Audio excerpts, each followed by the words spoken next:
வணக்கம் friends, கிதாமி academy உங்களை அன்புடன் வரவேற்கிறது.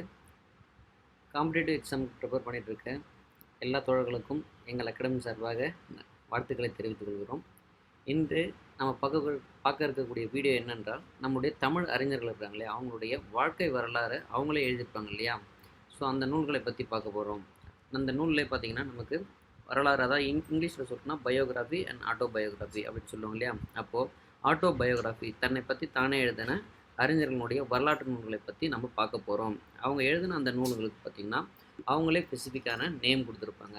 இந்த சாப்டர்லேருந்து நமக்கு கம்பல்சரி ஒரு மார்க் நமக்கு கண்டிப்பாக இருக்குது. அதனால் மிஸ் பண்ணாமல் எல்லோரும் இந்த வீடியோவை கண்டிப்பாக ஸ்கிப் பண்ணாமல் பாருங்கள். ஸோ ஃபஸ்ட்டு நம்மளுடைய தேசத்தந்தைன்னு யாரை சொல்லுவோம்? மகாத்மா காந்தி.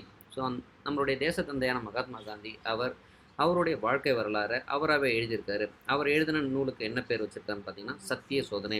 அப்போது நம்ம கொஷின் எப்படி வரும் பார்த்தோன்னா, மகாத்மா காந்தியினுடைய வாழ்க்கை வரலாற்று நூலினுடைய பெயர் என்ன அப்படின்னு கேட்டு ஆப்ஷன் கொடுத்துருப்பாங்க. ஆத்ம சோதனை, என் சுயசரிதை, சத்திய சோதனை அப்படின்னு கொடுத்துருந்தா நம்ம சத்திய சோதனை. ஸோ கண்டிப்பாக இது போல் கொஷின்கள் நமக்கு நிறைய கண்டிப்பாக கேட்பாங்க. அதனால் நம்ம இன்றைக்கி நமக்கு முக்கியமான ஒரு சில தமிழ் அறிஞர்கள் ப்ளஸ் பிரமுகர்கள் அவங்களுடைய நூல்களை பற்றி நம்ம பார்க்கலாம்.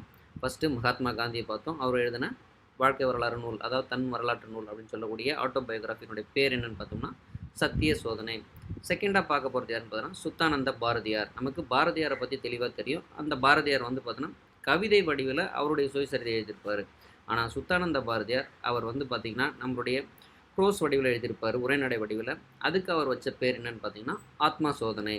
நெக்ஸ்ட்டு நம்மளுடைய நாடக தந்தை அப்படின்னு சொல்லக்கூடிய பம்மல் சம்பந்தனார், அவர் எழுதின சுயசரிதை நூலுக்கு என்ன பேர் வச்சுருக்காருன்னு பார்த்தீங்கன்னா என் சுயசரிதை. சரிங்களா.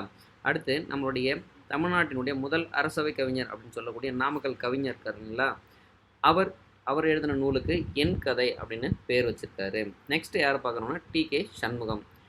சண்முகம் அவருடைய ஆட்டோபயோகிராஃபிக்கு என்ன பேர் வச்சுருக்காருன்னு பார்த்தீங்கன்னா எனது நாடக வாழ்க்கை. நெக்ஸ்ட் யாருன்னு பார்த்தீங்கன்னா சி லக்குவனாருடைய நூலுக்கு என்ன பேர்னு பார்த்தீங்கன்னா எனது வாழ்க்கை போர். நெக்ஸ்ட்டு யார் பார்க்கணுன்னா சிலம்பு செல்வர்னு சொல்லக்கூடிய மாப்போ சிவஞானம் பார்த்தோன்னா அவருடைய நூலுக்கு என்ன பேர் வச்சுருக்கோன்னா எனது போராட்டம். ஸோ நம்ம இன்றைக்கி பார்த்துருக்க இந்த ஒரு 7-8 அறிஞர்களுடைய சுயசரிதை இதிலிருந்து கண்டிப்பாக நமக்கு ஒரு கொஷினாவது இடம்பெறும். ஸோ ஸ்கிப் பண்ணாமல் பார்த்த எல்லோருக்கும் நன்றி.